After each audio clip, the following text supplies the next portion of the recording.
መዝሙረ ዳዊት ምዕራፍ 11 በእግዚአብሔር ታመንሁ፣ ነፍሴን እንደ ወፍ ወደ ተራሮች ተቅበዝበዢ እንዴት ትሉአታላችሁ? ኃጢአተኞች እነሆ ቀስታቸውን ገትረዋልና ፍላጻቸውንም በአውታር አዘጋጅተዋልና ልበ ቅኖችን በስውር ይነድፉ ዘንድ። አንተ የሠራኸውን እነሆ እነርሱ አፍርሰዋልና። ጻድቅ ግን ምን አደረገ? እግዚአብሔር በተቀደሰው መቅደሱ ነው። እግዚአብሔር ዙፋኑ በሰማይ ነው። ዓይኖቹ ወደ ድሀ ይመለከታሉ፣ ቅንድቦቹም የሰው ልጆችን ይመረምራሉ። እግዚአብሔር ጻድቅንና ኀጥእን ይመረምራል። ዓመፃን የወደዳት ግን ነፍሱን ጠልቶአል። ወጥመድ በኀጥኣን ላይ ያዘንባል። እሳትና ዲን ዐውሎ ነፋስም የጽዋቸው ዕድል ፈንታ ነው። እግዚአብሔር ጻድቅ ነውና ጽድቅንም ይወድዳል፣ ቅንነት ግን ፊቱን ታየዋለች። መዝሙረ ዳዊት ምዕራፍ 12 አቤቱ አድነኝ፣ ደግ ሰው አልቆአልና ከሰው ልጆችም መተማመን ጐድሎአልና። እርስ በርሳቸው ከንቱ ነገርን ይናገራሉ፣ በሽንገላ ከንፈር ሁለት ልብ ሆነው ይናገራሉ። የሽንገላን ከንፈሮች ሁሉ እግዚአብሔር ያጠፋቸዋል። ታላቅ ነገርን የምትናገረውን ምላሳችንን እናበረታለን። ከንፈራችን የእኛ ነው፣ ጌታችን ማን ነው የሚሉትን።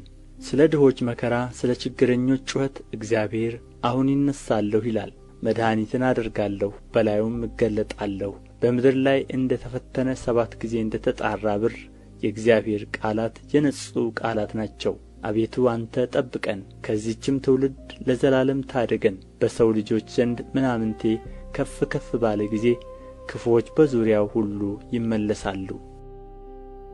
መዝሙር ምዕራፍ 13 አቤቱ እስከ መቼ ፈጽመህ ትረሳኛለህ? እስከ መቼስ ፊቴን ከእኔ ትሰውራለህ?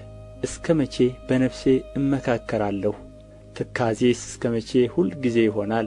እስከ መቼ ጠላቴ በላዬ ይጓደዳል? አቤቱ አምላኬ እየኝ ስማኝም፣ ጠላቴ አሸነፍሁት እንዳይል፣ የሚያስጨንቁኝም እኔ ብናወጥ ደስ እንዳይላቸው። ለሞትም እንዳልተኛ ዓይኖቼን አብራ። እኔ ግን በቸርነትህ ታመንሁ፣ ልቤም በመድኃኒትህ ደስ ይለዋል። የረዳኝን እግዚአብሔርን አመሰግናለሁ፣ ለልዑል እግዚአብሔር ስምም እዘምራለሁ።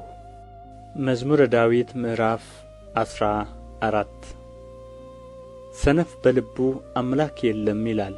በሥራቸው ረከሱ፣ ጐሰቈሉ፣ በጎ ነገርን የሚሠራ የለም። የሚያስተውል እግዚአብሔርንም የሚፈልግ እንዳለ ያይ ዘንድ እግዚአብሔር ከሰማይ የሰው ልጆችን ተመለከተ። ሁሉ ዐመፁ፣ በአንድነትም ረከሱ፣ በጎ ነገርን የሚሠራ የለም፣ አንድም እንኳ የለም። ጉሮሮአቸው የተከፈተ መቃብር ነው፣ በምላሳቸው ሸነገሉ። ከከንፈራቸው በታች የእባብ መርዝ አለ። አፋቸው መርገምንና መራራን ተሞልቶአል። ደምን ለማፍሰስ እግራቸው ፈጣን ነው። ጥፋትና ጕስቍልና በመንገዳቸው አለ፣ የሰላምን መንገድ አላወቋትምና። እግዚአብሔርን መፍራት በዓይናቸው ፊት የለም። ሕዝቤን እንደ እንጀራ የሚበሉ ኀጢአት የሚሠሩ ሁሉ በውኑ አያውቁምን? እግዚአብሔርንም አይጠሩትም። በዚያ በታላቅ ፍርሃት እጅግ ፈሩ፣ እግዚአብሔር በጻድቃን ትውልድ ዘንድ ነውና።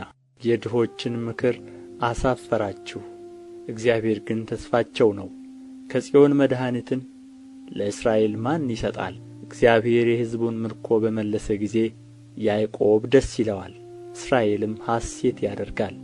መዝሙረ ዳዊት ምዕራፍ 15 አቤቱ በድንኳንህ ውስጥ ማን ያድራል? በተቀደሰውም ተራራህ ማን ይኖራል? በቅንነት የሚሄድ ጽድቅንም የሚያደርግ በልቡም እውነትን የሚናገር በአንደበቱ የማይሸነግል በባልንጀራውም ላይ ክፋትን የማያደርግ ዘመዶቹንም የማይሰድብ ኃጢአተኛ በፊቱ የተናቀ እግዚአብሔርንም የሚፈሩትን የሚያከብር ለባልንጀራው የሚምል የማይከዳም ገንዘቡን በአራጣ የማያበድር በንጹሑ ላይ መማለጃን የማይቀበል እንዲህ የሚያደርግ ለዘላለም አይታወክም።